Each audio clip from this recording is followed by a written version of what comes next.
Tako imenovane jesenske ali krompirjeve počitnice so mnogi izkoristili za skok v neznano, v nove kraje, med nove ljudi. Nekateri so šli v terme, nekateri na morje, nekateri potujejo po svetu, mnogi pa tudi golfirajo. Obiskali smo golfišče in čarovniški dan v Moravskih Toplicah.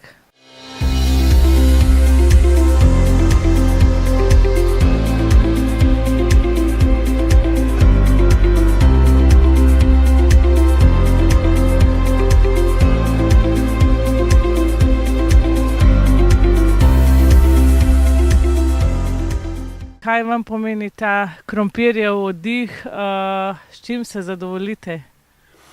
Ja, predvsem smo razmišljali o tem, kako zaposliti otroka, ker v bistvu v tem času z našim 10 let starim otrokom je problem, kaj mu nuditi, da ni ves čas doma, da ne postopa okoli hiše, oziroma bi bilo tudi preveč dolg čas. Zato smo letos namenili ta krompirjev oddih, kot vi rečete, v Moravskih Toplicah.